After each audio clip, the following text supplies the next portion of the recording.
Tonight, Park Police and two people that were taken into custody and released just hours ago are speaking out. Fox 5's Ross Plater is live at the Tidal Basin with the still developing story. Ross? Maureen, this is an ongoing battle, and here's what it stems from. Back in 2008, a small flash mob danced at the Jefferson Memorial. One woman was arrested, and she went to court claiming her rights had been violated.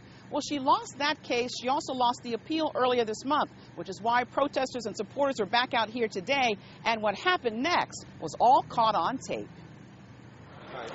Give you your warnings. If you come out here and you demonstrate by dancing, you'll be placed under arrest.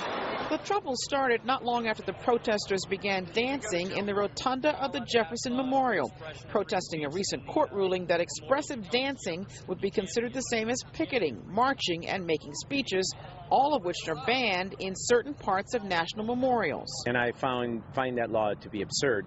First, what is dancing and how is that expressed? And dancing to me is an expression of joy. Lo and behold, we found ourselves handcuffed, arrested, and dragged away in a pretty violent manner.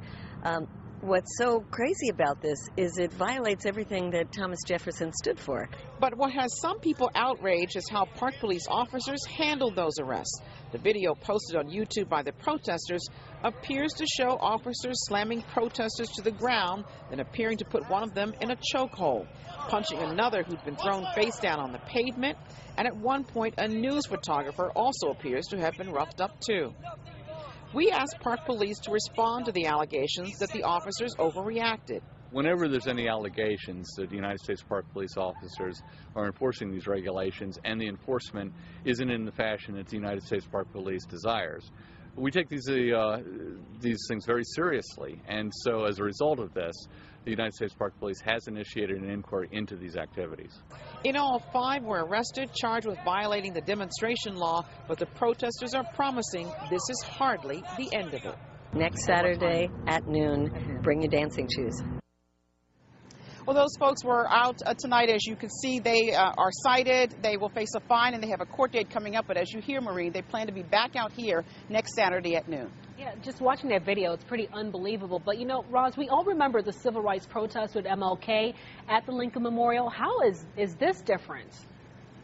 Well, it's different, Park Police say, because of geography. That civil rights protest was organized, was permitted, and they was held on the steps of the Lincoln Memorial. The problem today, we're told, is that they were inside the rotunda, and that is considered an area that is off limits. All right, much more to come from this story, I'm sure. Ross Plater at the Tidal Basin, thanks for that tonight.